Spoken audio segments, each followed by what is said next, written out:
Galerinha do terceiro ano A, bom dia a todos. A nossa aula, sobre justamente Primeira República está iniciando agora. E nessa aula de hoje, pessoal, a gente vai estar falando sobre movimentos sociais na Primeira República.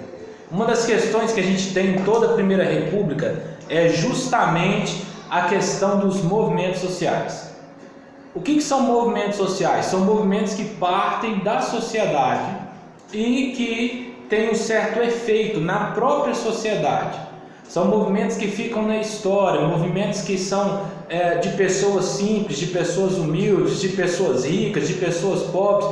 São movimentos que vai ganhando espaço dentro da nossa história, certinho, pessoal? Então, pessoal, olha só. Primeiro ponto que eu quero estar falando para vocês: a importância deste movimento, a importância de se ter um movimento na história do Brasil. Um movimento por parte da população significa que o povo está se tornando mais, talvez de forma não intencional, mas mais politizado. Essa é a grande questão. Pessoal, para a história do Brasil, vou fazer uma indicação para o terceiro ano A, uma leitura para a gente entender um pouquinho mais sobre a história do Brasil. Justamente esta aqui, A História do Brasil para Quem Tem Pressa. Certinho, pessoal? Marcos Costa. É bom, certo? Não é uma leitura no sentido aprofundado, no sentido em que você vai estar gastando muito tempo. É um livro que tem em torno de, deixa eu olhar aqui a quantidade de páginas, já tem um tempo que eu fiz a leitura dele, 169 páginas. É um livro tranquilo. Se você ir fazer uma média de leitura de 20 páginas por dia, 8 dias no máximo, ou seja, uma semana e meia, você termina de ler ele. E complementa muito no seu entendimento sobre a história do Brasil. Pessoal, vamos lá. Hoje eu vou estar utilizando como base, e eu indico para vocês também, posterior estar fazendo a leitura, o texto do site Descomplica. Primeiro ponto, pessoal, eu costumo pegar alguns textos de forma aleatória, certo? Eu vejo a questão principalmente de clareza no texto, de descomplicação, como o próprio site coloca, Descomplica, e que possa agregar. Por quê? Porque, como eu falei em alguns vídeos e algumas aulas, eu olho o texto, faço uma análise crítica dele. Então eu não passo para vocês informações que não sejam históricas, certo? Eu olho o texto, eu seleciono o que realmente pode agregar no ensino de vocês. E neste caso eu falo sobre os movimentos sociais e a crise da Primeira República. Olha só, pessoal, o texto inicia da seguinte forma: Brasil, apesar de agora republicano, manteve suas estruturas fundiárias e seu alinhamento com a Europa, Inglaterra principalmente. Porém, esse momento republicano inicial trouxe alguns prejuízos financeiros para o país, como a renegociação da dívida com a Inglaterra, que obrigou ao Brasil contra a contração de um novo empréstimo. Em outras palavras, houve um movimento da dívida externa, que futuramente geraria uma bola de neve. Houve também um grande endividamento com a compra do Acre, que posteriormente quase não deu lucro devido à descoberta inglesa, entre os anos de 1903 e 1906, de Latex no sul da Índia, que era sua colônia.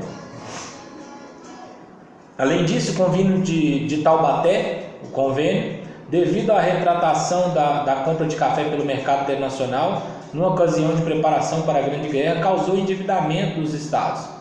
A socialização dos custos e uma superprodução cafeeira. Foi esse o contexto que culminou nos movimentos sociais, posteriormente na crise da Primeira República. Esse aqui é logo o início do texto, que faz uma introdução bem bacana sobre os movimentos sociais. Pessoal, o que eu quero que vocês entendam?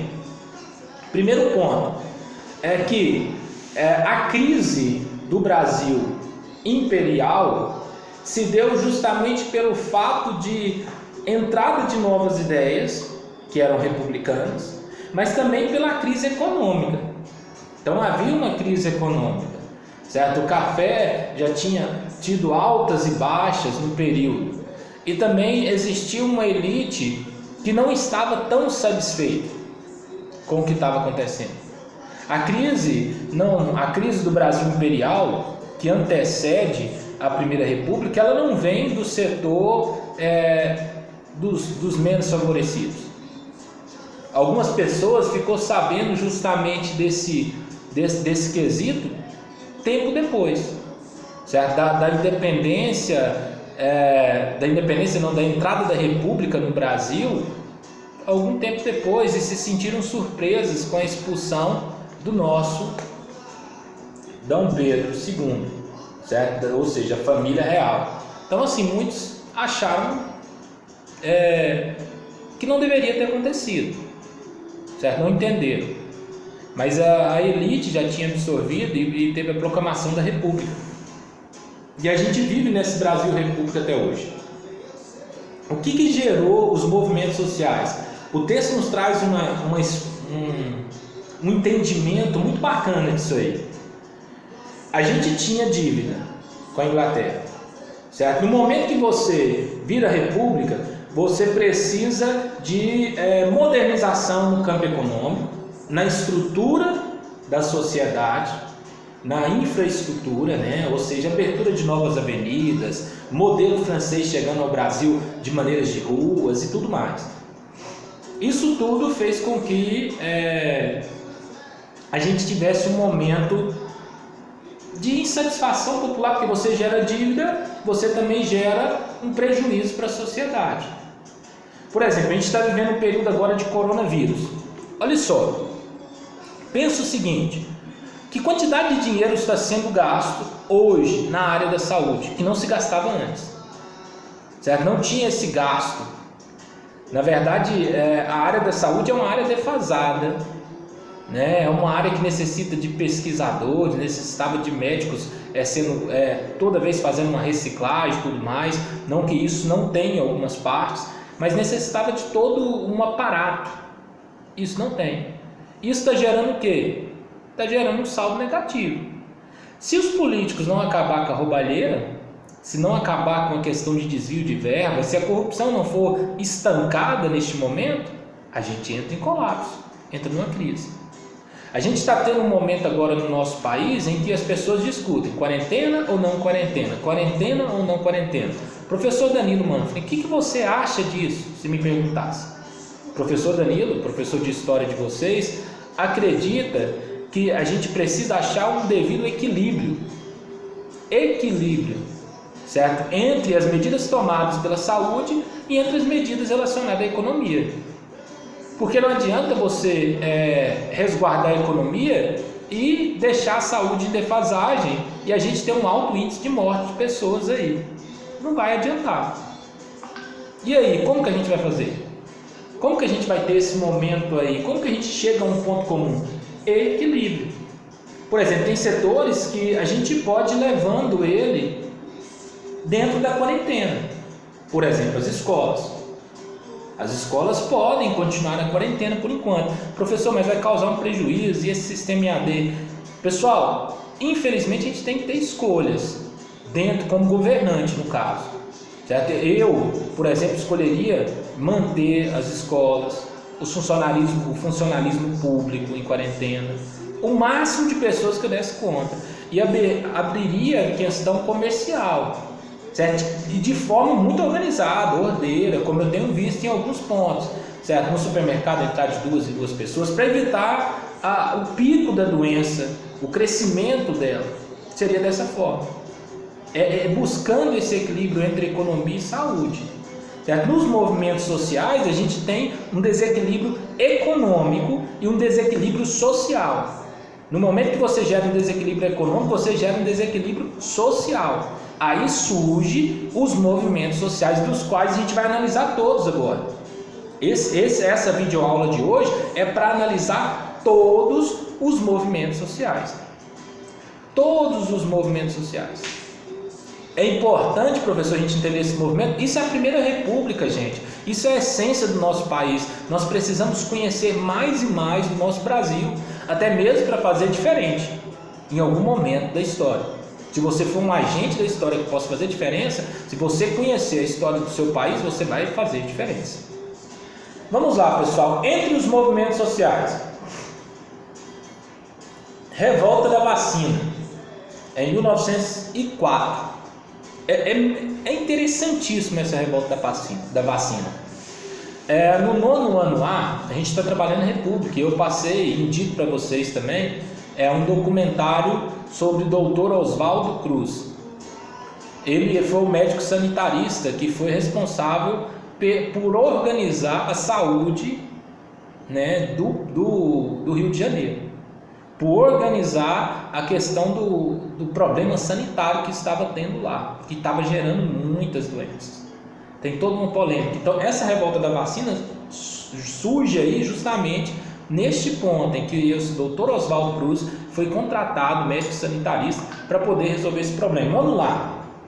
Devido ao crescimento desordenado da cidade do Rio de Janeiro, processo de imigrantes e o fato de o estado ser polo industrial brasileiro até 1910, as condições de higiene eram precárias, não havendo saneamento básico e ocasionando uma grande difusão de doenças. Sabe o que eu acho interessante? Até hoje, vamos falar a verdade, até hoje a gente tem falta de saneamento básico. Na onde? Nas favelas. Eu estava vendo uma reportagem na Rede Globo, e eu tenho as minhas críticas à emissora, a como ela manipula o país na forma midiática, mas eu acho que ela tem feito um bom trabalho nesse período de coronavírus. Apesar dela ser oposição hoje midiática ao governo, e o governo oposição a ela, né? A gente vê que os dois entram em guerra, e isso quem perde é o país, é a sociedade, porque na verdade a gente não consegue discernir as informações de maneira clara, a não ser que você faça uma análise profunda. Toda a informação que eu tenho, eu tento fazer uma análise profunda.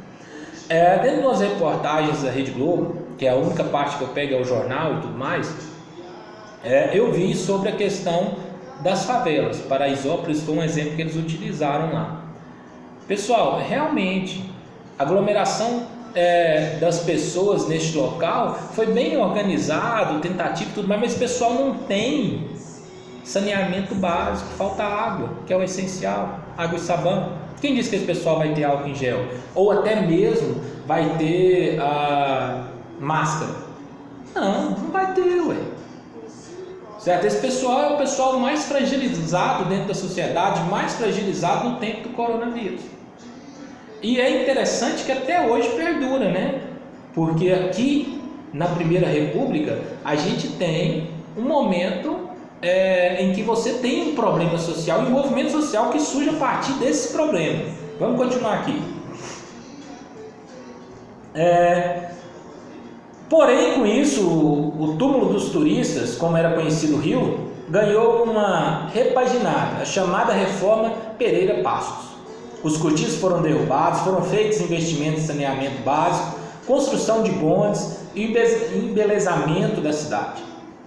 Em relação às doenças, a campanha de vacinação obrigatória causou insatisfação popular. Antes de entrar nessa parte, vamos nessa parte das derrubadas que se teve relacionada aos grandes cortiços lá, né, os casarões.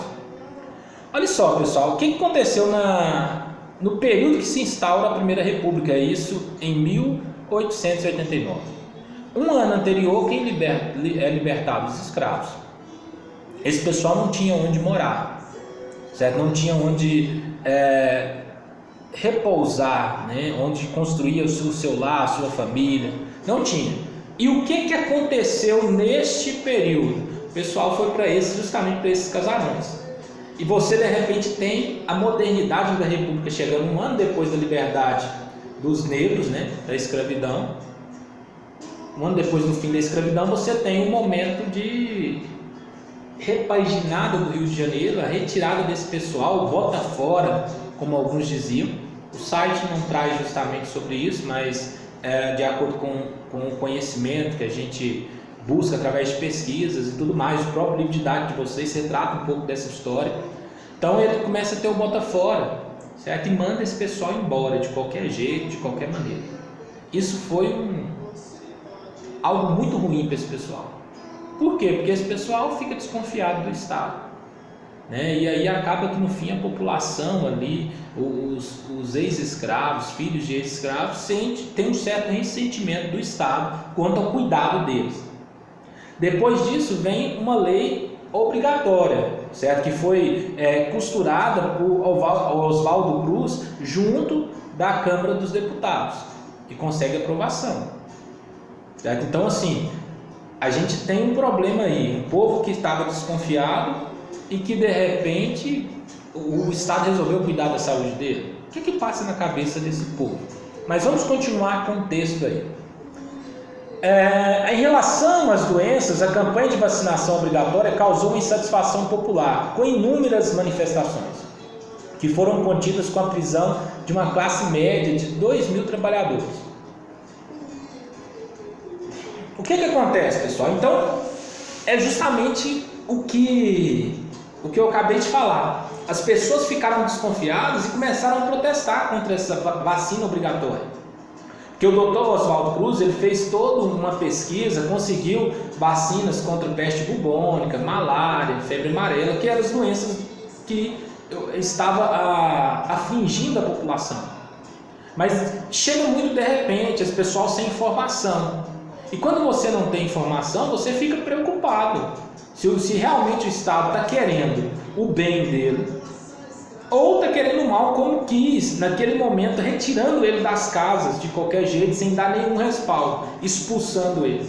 E nesse momento gera a revolta da vacina. E essa revolta da vacina, ela termina, a culminância dela, são com 2.000 trabalhadores presos, né? Então acaba que no fim é a maneira que o governo encontrou de acabar com a revolta. Continuando, pessoal, revolta da vacina, beleza? Ficou claro? Certo? Durante a aula, claro que você vai poder estar me perguntando, certo? Sobre este movimento, porque a gente vai ver todos os movimentos nesse vídeo agora. Revolta da Chibata, 1910, que acontece. Eu gosto muito da revolta da Chibata. Professor, mas por que ela te chama atenção? Por causa de um marinheiro chamado João Cândido. Certo? Esse marinheiro, eu acho ele muito interessante, porque ele foi um cara que a vida dele foi destruída por causa da revolta da Chibata. E antes disso, a condição dele dentro da Marinha Brasileira era boa. João Cândido era bem visto pelos oficiais, era um cara que conseguia dialogar tanto com os negros marinheiros da Marinha Mercante, quanto com os oficiais. Então justamente eu indico esse outro livro aqui, certo? Na escola provavelmente tem, O Negro da Chibata, A Vida de João Cândido, nosso mestre Sala dos Mares, certo? Fernando Granato. Muito bom esse livro, hein, pessoal? Leia, pequenininho, certo? Tendo tempo aí, faça a leitura dele. É uma indicação que eu faço, até mesmo para você saber um pouquinho da história do marinheiro, certo? Ele tem, deixa eu até olhar aqui, 138 páginas. E eu acho interessante, né, que é a história dele, certo? É como ele viveu a vida dele e como ele foi importante para essa revolta da Chibata, esse marinheiro João Cândido. Mas vamos lá ao texto aqui. A Marinha possuía, apesar da abolição, uma mentalidade escravocrata ainda, com castigos diferenciados para os marinheiros negros. Um negro da Marinha, Marcelino Rodrigues, esse é o pivô, viu, pessoal? O pivô da revolta da Chibata. Foi condenado a 250 chibatadas, levando-o a óbito. Um encoraçado brasileiro, liderado por João Cândido, um marinheiro negro, mobilizou marinheiros para tomar duas embarcações e ameaçar bombardear a cidade do Rio de Janeiro. O governo, a princípio, perdoou os revoltosos e deu cabo aos castigos da Marinha. Visto que isso não ocorreu, os fuzileiros ficaram insatisfeitos novamente. O governo reage novamente aprisionando os participantes da revolta. Então, aqui traz uma explicação muito geral. Nesse ponto, o texto aqui é extremamente raso. O que aconteceu na Marinha? Esse marinheiro, Marcelino Rodrigues, ele é condenado a 250 chibatadas. Na Marinha Mercante, que só podia 25. Era o máximo. E o que acontece? Eles aplicam essas 250 chibatadas. Mesmo ele desmaiando, eles continuam com as chibatadas. Isso gerou uma revolta muito grande dentro da Marinha por parte dos marinheiros que eram negros. Dentre eles, João Cândido se levantou neste momento como liderança, aquele que dialogava entre os oficiais e os marinheiros. Quando ele viu que não tinha acordo, ele aderiu a um movimento de revolta mesmo. Ele tomou uma embarcação chamada Minas, que levou o nome do estado de Minas Gerais, e aí comunicou com a outra embarcação que tinha também os revoltosos daquele período, que era São Paulo. Então era São Paulo e Minas Gerais, as duas embarcações. Eram navios novos, superpotentes, preparados para a guerra. E eles apontam seus canhões para a cidade do Rio de Janeiro. E falou: ou acaba com o castigo físico para negros dentro da Marinha, ou a gente vai explodir a cidade do Rio de Janeiro. Ou vocês comecem a olhar com os olhos melhor para a questão dos nossos soldos, ou seja, o dinheiro que eles recebiam, ou a gente vai explodir o Rio de Janeiro. E de tudo, outra exigência que se tinha naquele período, que eles exigiam, era que os participantes da revolta fossem perdoados, né? Que você recebia ali o perdão. Mas o que aconteceu? Eles aceitaram o acordo, né, de ter aquele momento de perdão, mas eles pegaram toda a liderança, prendeu, fuzilaram, exilaram na Amazônia, porque a Amazônia era bem pouco conhecida naquele período, mandaram para a Amazônia. E o marinheiro João Cândido, por ter aderido a essa revolta, ele ficou preso, e por ser um dos principais do movimento, o nome dele se destacou, na verdade. Ele foi preso e dentro de um sanatório durante 2 anos. Quando ele sai sem emprego, sem soldo nenhum, ou seja, sem salário nenhum, sem patente nenhuma na Marinha, como se ele nunca tivesse passado por lá, e termina sua vida vendendo peixe numa feira.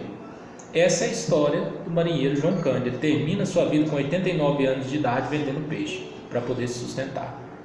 Apesar dele ter tido todo um conhecimento técnico relacionado à marinha, porque, por exemplo, a embarcação em que ele era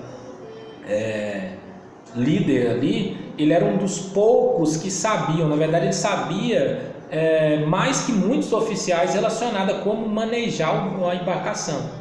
Por quê? Porque ele tinha moral com os oficiais antes dessa revolta, e eles levaram ele quando foram buscar o Minas Gerais, o barco novo deles, que o Brasil tinha comprado. E ele aprendeu toda a tecnologia, todo o manejo dele. Ele era um dos únicos que sabia. Então, assim, ele na verdade tinha pessoas de alta patente que não sabiam nada sobre a embarcação nova. Não sabia nada sobre aquela tecnologia, mas ele sabia. E ele termina a vida dele vendendo peixes. Foi um preço que ele pagou para poder entrar na história. Um preço que ele pagou por acreditar em ideais. Então, pessoal, vamos lá dar uma lidinha aí, O Negro da Chibata. Muito bom este livro aqui, viu? Continuando, pessoal, além da revolta da Chibata, a gente teve greve geral em 1917, devido às péssimas condições de trabalho nas fábricas e a influência do anarco-sindicalismo. Chegamos à famosa greve de 17. O movimento queria acabar com as propriedades privadas devido à ideologia do anarquismo, ideologia de esquerda que buscava a superação do capitalismo, e também o sindicalismo. Poderia ocorrer tanto no comunismo quanto no capitalismo, sendo ele grupos que defendiam os trabalhadores. O governo conteve a greve com a lei Adolfo Gordo. Imigrante é caso de polícia, né? Eles falavam muito disso. Como que eles conteram isso aí? Primeiro, por que surge esse movimento? Beber uma água aqui. Esse movimento, ele surge, pessoal, justamente porque a gente teve vários imigrantes que veio da Itália. Eles vinham com pensamentos políticos diferenciados lá. E o que eles tiveram o que eles fizeram aqui? Eles organizaram sindicatos, instituições que defendiam os trabalhadores, defendiam melhores condições para esses trabalhadores. Em 1917 há uma instauração de uma greve, resolveu à base da porrada, né, com a polícia, a intervenção da polícia, e acabou com a greve. Por quê? Porque tirou os imigrantes fora do país também. Porque aquele imigrante que estava aqui para poder trabalhar e quis fazer protesto, teria que se deixar o país. Então essa greve muito famosa no período da Primeira República, Famosa que eu falo porque foi um movimento trabalhista que surgiu, foi um dos únicos, né? Então, assim, com peso também, não foi o único, mas com peso foi um dos únicos aí. Movimento tenentista, em 1920, esse movimento tenentista é muito importante porque foi ele que coloca Getúlio Vargas no poder, viu, pessoal? Os tenentes estavam insatisfeitos desde a República das Espadas, já que como jovem oficialidade do exército participaram pouco da política. Além disso, acreditavam na moralização da política, como reforma política, a implementação do voto secreto e fim da corrupção eleitoral. O estopim foi a demissão de Hermes da Fonseca do clube militar, difundindo o movimento pelo exército. Em 1922, houve o movimento dos 18 do Forte de Copacabana, depois a criação da Coluna Prestes, que deu mais visibilidade ao movimento. Este é um dos movimentos que surge na Primeira República, pessoal. O que acontece aí? Esse movimento ele culmina na entrada de Getúlio Vargas no poder e surge aí nesse período o que a gente chama de Era Vargas, né? Um novo modelo de república. Eu estou tentando achar a palavra aqui para não falar Segunda República, porque é um pouco diferente. É um momento que dura 15 anos. São 15 anos de um homem no poder. 3 modelos de governo foram instaurados. É muito interessante, a gente vai estar estudando isso posterior.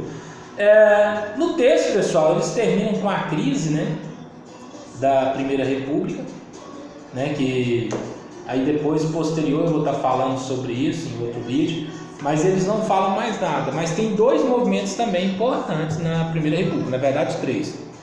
Canudos, que nós estudamos, vamos ver se eu acho aqui. Estou indicando alguns livros, o que der tempo de vocês ler, até o Enem, até o movimento de vestibulares e tudo mais, é bom para vocês. Ordem e Progresso no Sertão, Canudos, Ordem e Progresso no Sertão. Este livro aqui é muito bom. E eu vou falar para vocês, é do Nicola Silva Costa.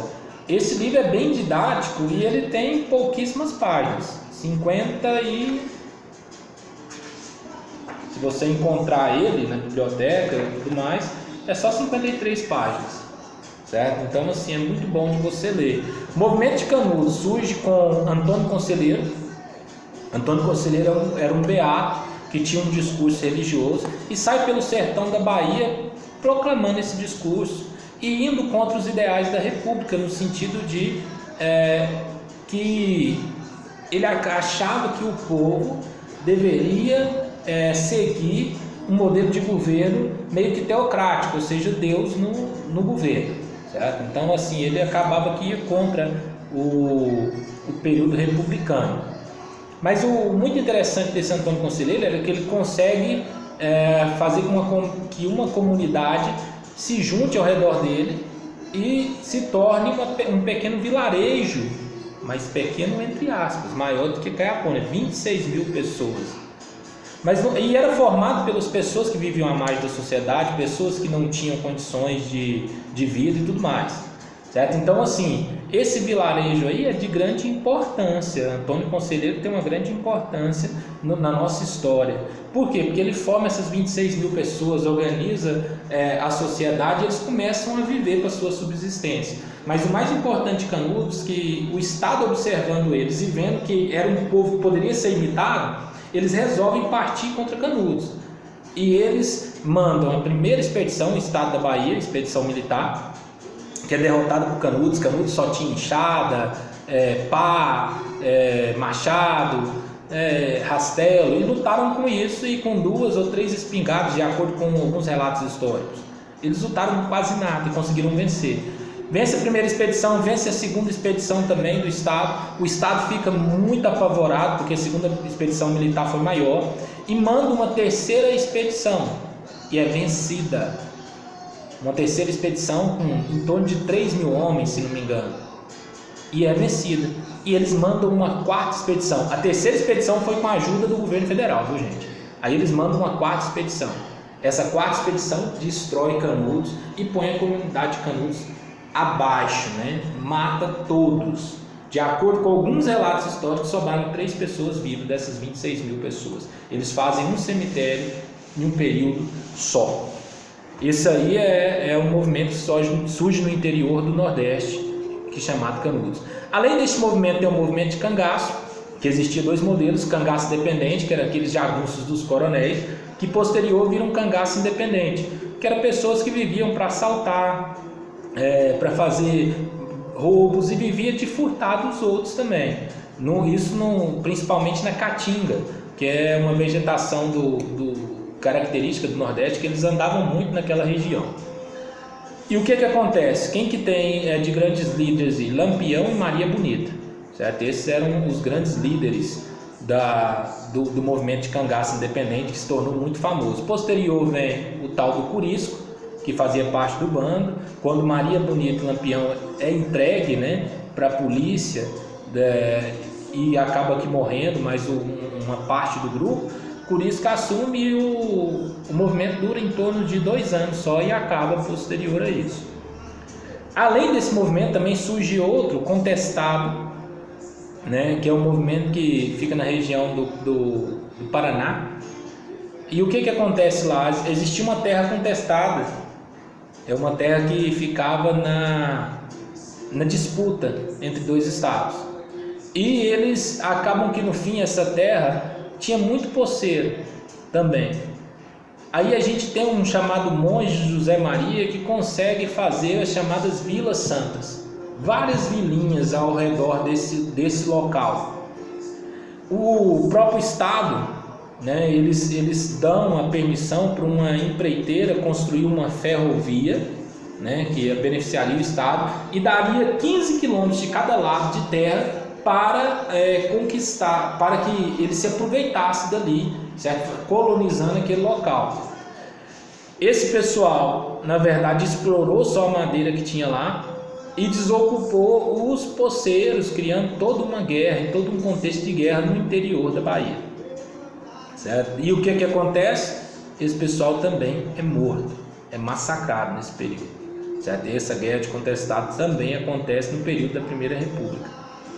Eu acredito que esses são os movimentos que acontecem na Primeira República, bem resumido. Esses últimos 3 que aconteceu no interior, principalmente o movimento de contestados, que eu dei uma acelerada aí devido ao tempo, senão o vídeo ficaria também muito longo. Estou tentando gravar o vídeo entre 25 a 30 minutos, mas esse aqui ultrapassou um pouquinho. Mas qualquer dúvida relacionada ao movimento, pessoal, pode estar me procurando no WhatsApp, no PV, certinho, galerinha do 3º ano lá? Um abraço aí do seu professor Danilo Manfre e até a próxima aula.